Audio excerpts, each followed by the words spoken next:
দিলীপ ঘোষ নামে পথের কাঁটা সরিয়েছেন শুভেন্দু। দেবশ্রী চৌধুরী, রাহুল সিনহা নামের কাঁটাগুলোয় সেই ধার অথবা ভার কোনোটাই আজ আর অবশিষ্ট নেই। এখন শুভেন্দুর একমাত্র পথের কাঁটার নাম সুকান্ত মজুমদার। সেটাও কি এবার সরতে চলেছে? আজকের এক্স ফ্যাক্টরে এমন কিছু তথ্য আপনাদের দিতে চলেছি, তাতে আপনারা চমকে উঠবেন। শেষ পর্যন্ত দেখার অনুরোধ করছি। দেখুন শেষ পর্যন্ত, তারপরে সিদ্ধান্ত নিন। This YouTube channel does not promote any violent, harmful, or illegal activities. All content provided by this channel is meant for an educational purpose only.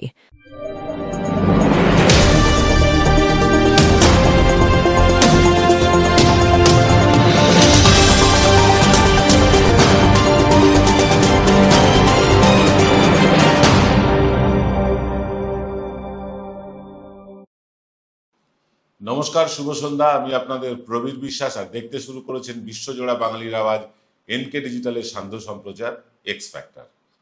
কথায় আছে, শত্রু নাকি শেষ রাখতে নেই। রাজনীতিতে লড়াইটা চিরকালই কিন্তু দ্বিমুখী হয়। একটা মুখ হলো বিরোধী দলের বিরুদ্ধে লড়াই, যেটা আমি আপনি সকলেই দেখতে পাই। আর দ্বিতীয় মুখটা হলো নিজের দলেরই নিকটতম যে প্রতিদ্বন্দ্বী, তাকে ল্যাং মেরে এগিয়ে যাওয়ার লড়াই। প্রথম লড়াইতে শুভেন্দু হেরে যেতে যেতে এখন প্রায় উন্মাদের ভূমিকায় অবতীর্ণ হয়েছেন। তবে দলের আভ্যন্তরীণ লড়াইতে অনেক রাঘব বোয়ালকেই কিন্তু ঘোল খাইয়ে রীতিমতো এক ঘরে করে দিতে সক্ষম হয়েছেন তিনি। মানে কাথির মেজ কোকার এটা একটা বড় সাফল্য। ভালো করে তাকিয়ে দেখুন, এক একটা করে সেই সব মানুষদের বিরুদ্ধে কেন্দ্রীয় নেতৃত্বের কাছে সেই সব মানুষদের বিরুদ্ধে বিষিয়ে দেওয়া হয়েছে, যাদের দৌলতে বিজেপি আজ বাংলায় বিরোধী দল। শুভেন্দু বিরোধী দলনেতা, ৩৫ জনের সিকিউরিটি, ক্যাবিনেট মন্ত্রীর মর্যাদা আর ক্যামেরার ফোকাস পেয়েছেন। কয়েকটা ছবি দেখুন, তাহলেই আপনাদের স্মৃতিশক্তি আবার জেগে উঠবে। মনে পড়বে বিজেপির কঠিন লড়াইয়ের দিনের সেই দিনগুলো, সেই মুখগুলোকে।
অটল বিহারী বাজপেয়ীর আমলের বিজেপি আর এখনকার বিজেপির মধ্যে যে আকাশ পাতাল ফারাক, এটা খালি চোখেই বোঝা যায়।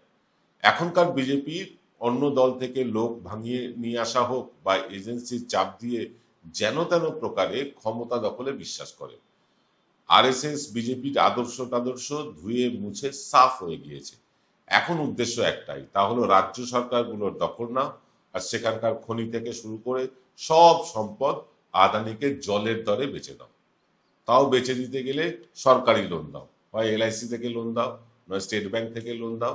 আদানিকে লোন দাও, আদানি সেই টাকায় আমাদের সম্পদ কিনবে, খনি কিনবে, তারপর সেই টাকা মুকুব করে দেওয়া হবে। এটাই চলছে। ভাগ্যিস আদানি সমুদ্র বন্দরের প্রজেক্ট বাতিল করেছে মমতা ব্যানার্জির সরকার, নয়তো গুজরাটের আদানির বন্দর থেকে যে কয়েক হাজার কোটি টাকার ড্রাগ চোরাচালান হয়ে কাশ্মীরের জঙ্গিদেরকে আর্থিকভাবে পুষ্টি জুগিয়েছে, সেটা এবং গোটা পাঞ্জাবের একটা বড় অংশ আজ নেশাগ্রস্ত হয়ে পড়েছে। তাজপুরে সমুদ্র বন্দর হলে কে বলতে পারে যে পূর্ব ভারতের ড্রাগ চোরাচালানের করিডর হয়ে উঠত আমাদের এই বাংলা। যেভাবে পাঞ্জাবিদের নেশায় বুঁদ করে রাখা হয়েছে, সেভাবেই বাঙালি যুব সম্প্রদায়ও কি নেশাগ্রস্ত হয়ে পড়তো না? কথা বলতে বলতে অন্য প্রসঙ্গে চলে গেলাম। আসলে বিজেপির কথা উঠবে আর আদানির কথা হবে না, তাও কি হয়? কিন্তু আমরা আলোচনা করছিলাম শুভেন্দুর পথের কাঁটাগুলোকে নিয়ে। শুভেন্দু তার আদরণীয় অমিতজির প্রচ্ছন্ন মদতে আরএসএস এর ক্যাডার যারা পরবর্তীকালে বিজেপিতে নাম লিখিয়েছেন, তেমন প্রতিটি পথের কাঁটাকে একে একে উপড়ে ফেলেছেন, আর না হয় ভোঁতা করে দিয়েছেন। অমিতজির আসল উদ্দেশ্য শুভেন্দুকে পাওয়ারফুল করা নাকি নাগপুরের আরএসএস কে দুর্বল করা, সেটা এখন দিনের আলোর মতো পরিষ্কার। শুভেন্দুর আদরণীয় অমিতজি খুব ভালো করেই জানেন শান্তিকুঞ্জের মেজ খোকা কখনোই, আর যাই হোক, মমতা বন্দ্যোপাধ্যায়ের সাবস্টিটিউট, মমতা বন্দ্যোপাধ্যায়ের বিকল্প হয়ে উঠতে পারবে না এই জীবনে। মমতা একজন মাটি থেকে উঠে আসা স্ট্রিট ফাইটার। শুভেন্দুর মতন কিলিয়ে পাকানো কাঁঠাল অথবা কার্বাইডে পাকানো, মানে কার্বাইডে হলুদ হয়ে যাওয়া হিমসাগর আম না। অমিতজির মূল উদ্দেশ্য হলো আরএসএস কে সারা দেশ থেকে বিজেপির ওপর মাতব্বরি করা থেকে মুক্ত করা। তাই এই রাজ্যের শুভেন্দুর মতো নন আরএসএস এর লোকজনকেই এম্পাওয়ার্ড করে ফোলানো গ্যাস বেলুন করে বানিয়ে রেখেছে। এই ফর্মুলা মেনেই পরবর্তী টার্গেট কি সুকান্ত? রায়গঞ্জের মাস্টারমশাইও কি তাহলে পতনের কাউন্টডাউন শুরু করে দিয়েছেন? সেটারই পর্দাফাই করব ছোট্ট একটা বিরতির পর। Welcome to the world of civil business. A Bengali business personality and the most successful business group, Roy Construction Group of companies, now coming Sarib, West Bengal. Mr. Anup Roy, the managing director of the Roy Construction Group company, ready to serve his native land, the Mother Bengal.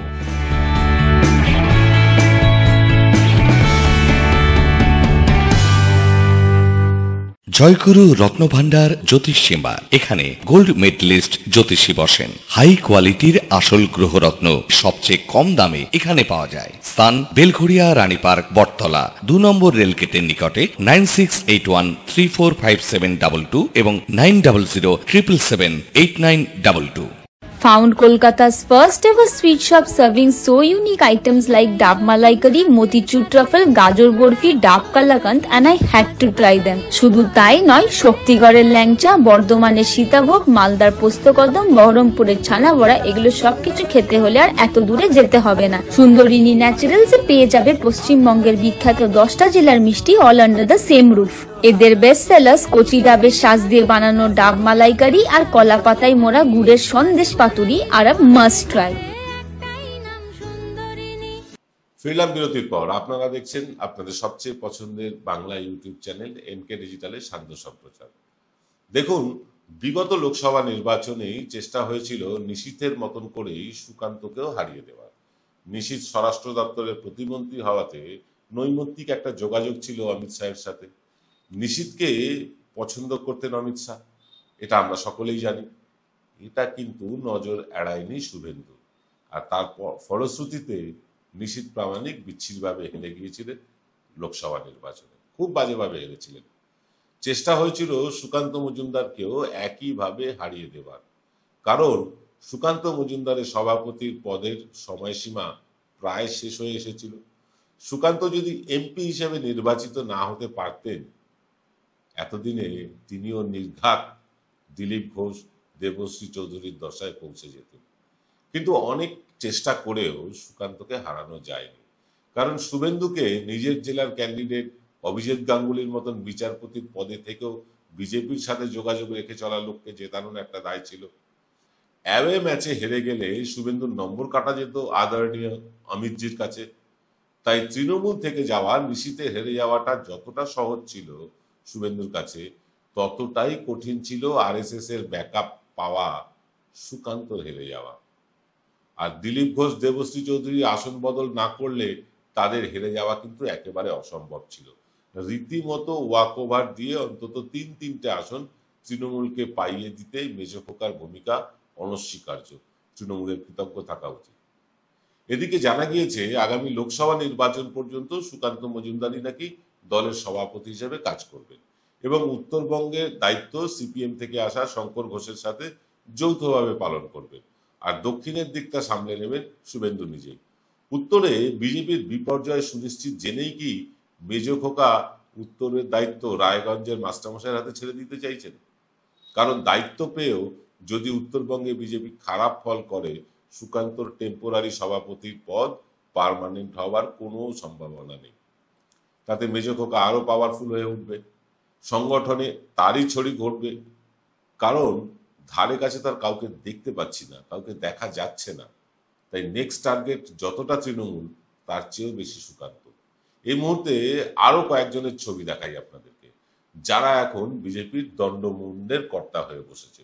ছবিগুলো দেখার পর বুঝবেন কেন বারবার বলছি যে এখনকার বঙ্গ বিজেপিতে ভাড়াটে সেনাপতিরাই হর্তাকর্তা। দেখে নিন ছবিগুলো, তারপর আসছি আজকের কনক্লুশনে।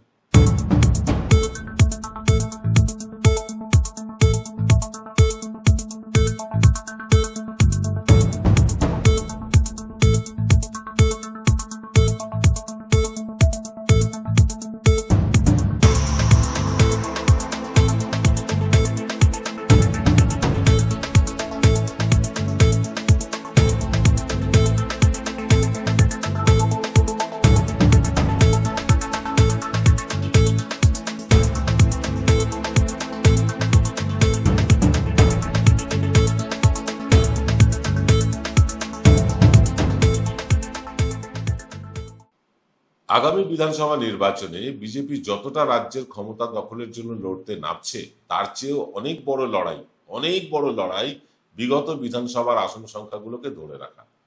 সেটা কার্যত অসম্ভব দেখাচ্ছে এই মুহূর্তে।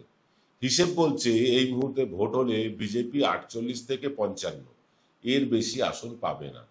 তারপরও কি বিরোধী দলের দলনেতার জায়গা শুভেন্দুকে দেবে বিজেপি? কারণ বিজেপি তাদেরই জামাই আদর করে রাখে যারা পারফরমেন্স করে দেখায়। বিধানসভায় আসন কমলে সে দায় কিন্তু এড়াতে পারবেন না শুভেন্দু। তাই সংগঠনে জায়গা বাড়াতে হলে টার্গেট সুকান্ত ছাড়া আর কোনো অপশন নেই মেজ খোকার কাছে। আর যদি, যা শোনা যাচ্ছে, যদি শুভেন্দুকেই মুখ্যমন্ত্রী প্রজেক্ট করে বিজেপি নির্বাচনে অবতীর্ণ হয়, তবে নিশ্চিতভাবে বলছি আপনাদেরকে, মেজ খোকার রাজনৈতিক বিসর্জনের বাজনা বাজতে শুরু করে দিয়েছে। আজ এই পর্যন্তই। সকলে ভালো থাকবেন। শুভরাত্রি।